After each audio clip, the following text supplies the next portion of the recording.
தமிழ் சொந்தங்களே, என்னடா இவ்வளோ நாள் கிச்சனுக்குள்ளே இருந்துட்டு இப்போ திடீர்னு வெளியே வந்து போஸ் கொடுக்குறானே பார்க்கிங்களா?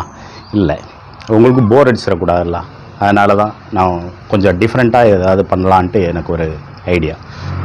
ஏதாவது நல்ல உணவை தேடி போய் சாப்பிட்டு பார்த்து எங்கே எது நல்லா இருக்கோ அதை வந்து நம்ம கிச்சனில் செய்யலாமா அப்படிங்கிற ஒரு கான்செப்ட் தான் இது. ஸோ நான் கிச்சனை விட்டு வெளியே வந்திருக்கேன். சாப்பிட்டுட்டு அதே இதை நம்ம கிச்சனில் நம்ம செய்வோம். ஓகேவா? சரி, இன்றைக்கி என்ன பண்ணலாம்? இப்போது இந்த அடிக்கிற வெயிலில் கூலாக ஏதாவது சாப்பிட்லாமே. கூழ் சாப்பிட்லாமா? ஓகே, கூழுக்குன்னு ஒரு பாரம்பரியம் உண்டு. கூழை இப்படி தான் தயார் பண்ணணுன்ட்டு ஒரு மெத்தடு உண்டு. அந்த மாதிரி எல்லோரும் தயாரிக்காங்களா என்னன்னு இப்போ கூட காலையில் 3 கடையில் நான் வந்து டேஸ்ட் பண்ணிட்டு தான் வந்திருக்கேன். ஆனால் அந்த பாரம்பரிய சுவை எங்கேயுமே இல்லை. ஸோ இல்லாத ஒரு கடையில் நம்மளுக்கு அந்த பாரம்பரிய சுவை கிடைக்கும். அது எப்படி இருக்குன்னு சோதிச்சு பார்த்துட்டு அதை நம்ம கிச்சனில் அதே பாரம்பரிய முறைப்படி நம்ம செய்யலாம். ஓகேங்களா? வாங்க இப்போ கூழை தேடி போகலாம்.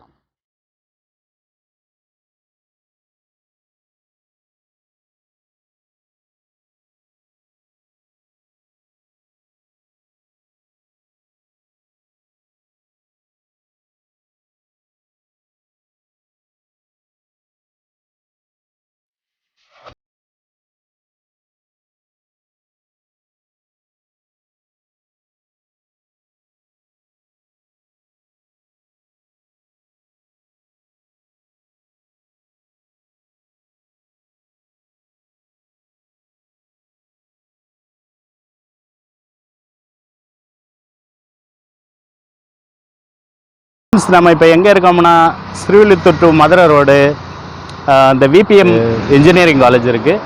அதுக்கு அடுத்தாப்பில் ஒரு அக்கா கூழ் கடைன்னு ஒன்று இருக்குது. இது நிறைய பேர் வந்து எனக்கு வந்து இதை சொன்னாங்க. அவங்ககிட்ட நம்ம பேசலாம். உங்கள் பேர் என்ன? அப்படியா? அக்கா கூழ் கடைன்னு இருக்க, எதனால் அந்த பேர் வச்சுருக்கீங்க? இந்த கடையை உங்க அம்மா வச்சிருந்து நடத்திட்டு இருந்தாங்க. அக்கா அக்கான்னு அதை சொல்றதுனால அப்படியே அக்கா கூழ் கடைன்னு பேரை வச்சாச்சு. இப்போ நீங்க இந்த கூழ் செய்றீங்கல்ல, அது எப்படி செய்றீங்க? பாரம்பரிய முறைப்படி செய்றீங்களா இல்லை எப்படின்னு? பாரம்பரிய முறைப்படி செய்கிறோம். உரல்ல குத்தி புளிச்செனி வச்சு புளிக்க வச்சு காய்ச்சி காலையில் கொண்டாந்து நாங்கள் கரைச்சி சேல்ஸ் பண்ணிடுவோம். ஃப்ரெண்ட்ஸ், இவங்க வந்து அந்த பாரம்பரிய முறைப்படி அதாவது மாவு வந்து குத்தி அதை புளிக்க வச்சு, அதாவது புளிச்ச தண்ணின்னு சொன்னாங்க, அதை வச்சு புளிக்க வச்சு அதுக்கப்புறம் தான் காய்ச்சி. அதை எவ்வளோ நேரம் புளிக்க வைக்கிறீங்க? காலையில் 9 மணிக்கு வச்சோம்னா சாயந்தரம் புளிச்சிரும். அப்புறம் காய்ச்சி கிட்டத்தட்ட ஒரு 8 மணி நேரம் புளிக்க வைக்காங்க. இதுதான் பாரம்பரியம். அண்ணே வணக்கண்ணே, எங்கே இருந்துண்ணே வரீங்க? அதான் பாவு சத்திரத்து லோடு இறக்கிட்டு வரேன். பவர் சத்திரம், தென்காசி பவர் சத்திரம் லோடு இறக்கிட்டு வரேன். அங்கேருந்து இவ்வளோ தூரத்துக்கு வந்து ஸ்ரீவில்லிபுத்தூர் பக்கத்துலேருந்து கூழ் குடிக்கீங்களே, என்ன விசேஷம்? நல்ல வவுத்துக்கு கூலாக இருக்கும். நல்ல இது கடையில் வந்து குடிக்கிறதுக்கு ஏதாவது காரணம் இருக்கா? இந்த வேலை ரெகுலராக குடிக்கிறதுனால வந்து கொஞ்சம் நல்லா இருக்கும். சரி, அதுக்காண்டி குடிக்கிறோம்.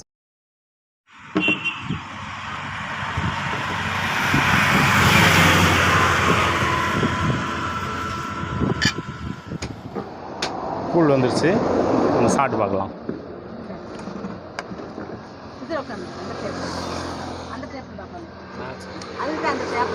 சரி சரி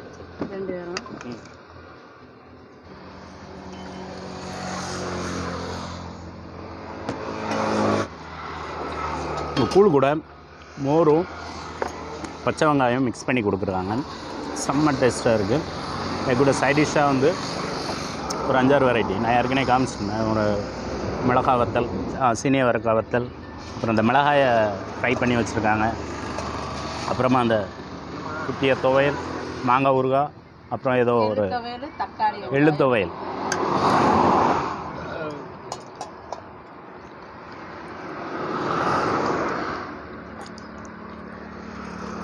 காம்பினேஷன் செம்மையாக இருக்குது. வாங்க வந்து சாப்பிட்டு பாருங்கள். சாப்பிட்டு பார்த்துட்டு நீங்களும் சொல்லுங்கள். ஃப்ரெண்ட்ஸ், உங்களை என்னோடய கிச்சனுக்கு வரவேற்கிறதுல நான் ரொம்ப மகிழ்ச்சி அடைகிறேன். இப்போ என்னென்னா, நம்ம ஏற்கனவே அக்கா கூழ் கடையில் கூழ் சாப்பிட்டு பார்த்தோம், கம்மங்கூழ். அது நல்ல ஒரு பாரம்பரிய சுவையோடு இருந்துச்சு, எனக்கு ரொம்ப பிடிச்சிருந்துச்சி.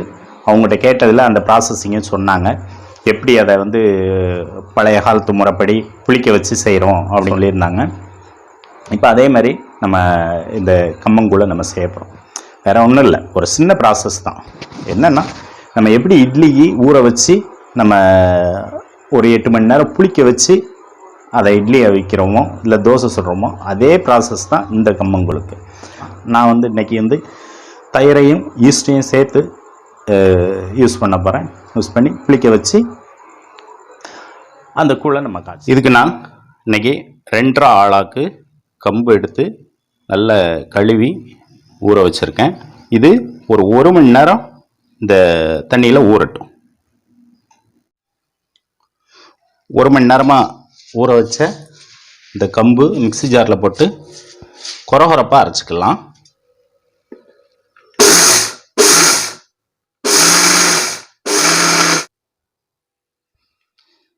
பார்த்தீங்களா, இவ்வளோ கொரகொரப்பாக இருக்கணும். அதாவது முழுசாகவும் இருக்கக்கூடாது, மாவாகவும் அரைச்சிடக்கூடாது, நெருன்னு இருக்கணும்.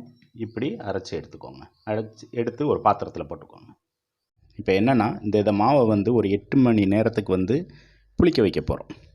இந்த புளிக்க வைக்கிறதுல தான் அந்த கம்பு கூழோட டேஸ்ட்டே இருக்குது. நான் என்ன பண்ண போகிறேன்னா, புளிக்க வைக்கிறதுக்காண்டி 1 டம்ளர் தயிர், ஓரளவுக்கு புளிச்ச தயிர் 1 டம்ளர் எடுத்திருக்கேன். ஈஸ்ட்டு உங்களுக்கு சூப்பர் மார்க்கெட்டில் கிடைக்கும், ஈஸ்ட்டுன்னு சொல்லி. அதை வந்து ஒரு 1/4 டீஸ்பூன் சேர்த்துக்கலாம். கொஞ்சமாக ஈஸ்ட்டு, ஒரு 1/4 டீஸ்பூன், அது கூட 1 டம்ளர் தயிர் கூட தண்ணி சேர்த்துக்கிட்டு இட்லி மாவு பதத்துக்கு அதை நல்லா கரைக்கிறோம். கைட்டு கரைங்க. எப்போவுமே கைட்டு இந்த மாதிரி புளிக்க வைக்கிறத வந்து கைட்டு கரைச்சா தான் நல்லாயிருக்கும். இது இன்னும் ஒரு 8 மணி நேரத்துக்கு நீங்கள் என்ன பண்ணுறீங்கன்னா, உங்கள் வீட்டில் மொட்டை மாடி இருக்குன்னா மொட்டை மாடியில் கொண்டு போய் வச்சுருங்க. இல்லை வெயில் படுற மாதிரி வைங்க. உங்கள் வீட்டில் ஒரு வேளை இந்த மாதிரி மண் சட்டி, மண் பாத்திரம், மண் பானை இருந்துச்சுன்னா அதை யூஸ் பண்ணுங்கள். அது எப்போவுமே நல்லாயிருக்கும். இல்லை மண்பானை இல்லை அப்படின்னா அலுமினிய பாத்திரத்தை யூஸ் பண்ணுங்கள். பாருங்கள், ஒரு வெள்ளை துணியை வச்சு அதை க்ளோஸ் பண்ணிடுங்க. மேலே எதுவும் மூடி போடாதீங்க, இந்த துணி மட்டும் போதும். இப்போது 2.5 மடங்கு தண்ணி இதில் இந்த குக்கரில் ஊற்றிக்கிறோம். ஒரு 6.25 டம்ளர் இதை கொதிக்க வச்சுக்கலாம். கொதிக்கட்டும். நம்ம காலையில் இன்றைக்கி ஆட்டி மிக்சியில் அரைச்சி 8 மணி நேரம் புளிக்க வச்ச மாவு பார்த்திங்களா எப்படி இருக்குன்னு. தண்ணி நல்லா கொதிச்சிருச்சு. இப்போது நம்ம எடுத்து வச்சுருக்கிற மாவை இதில் தீயை குறைச்சிட்டு ஊற்றிக்கோங்க.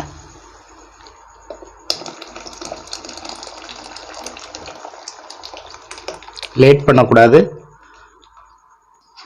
டக்குன்னு ஊற்றிட்டு நம்ம கிண்ட ஆரம்பிச்சிடணும். இதை கட்டி பிடிச்சிடும். இப்போது தீயை கூட்டி வச்சுக்கோங்க. கையெடுக்காமல் குறைஞ்சபட்சம் ஒரு 1/2 மணி நேரமாவது நீங்கள் கிளறி விட வேண்டியிருக்கும். இப்போ நான் 10 நிமிஷமாக கிளறுறேன்.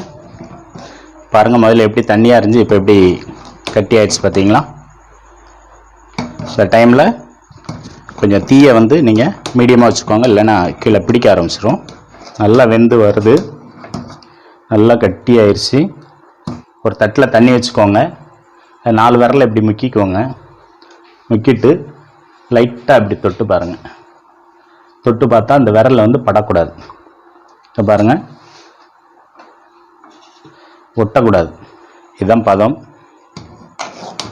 நீங்கள் ஸ்டவ் ஆஃப் பண்ணிடலாம். இதை வந்து நீங்கள் நாளை காலையில் தான் இதை வந்து நீங்கள் சாப்பிட முடியும். ஸோ அது வரைக்கும் ஆறணும். இப்படி கவுத்தி வச்சுருங்க. இப்படி கவுத்தி வச்சுருங்க. ஏன்னா சப்போஸ் வேர்வைப்பட்டாலும் இந்த பிளேட்டில் பட்டு அப்படியே அந்த பக்கமாக கீழே வடிஞ்சிரும். ஸோ இப்படி இருக்கட்டும். ஃப்ரெண்ட்ஸ், பார்த்தீங்களா எவ்வளோ தூரத்துக்கு அது வந்து கட்டி ஆயிடுச்சு பார்த்தீங்களா. நீங்கள் நல்லா ஆறிடுச்சு. இப்போ நான் இதை ஃபுல்லாக எடுத்து போட்டுக்கிறேன்.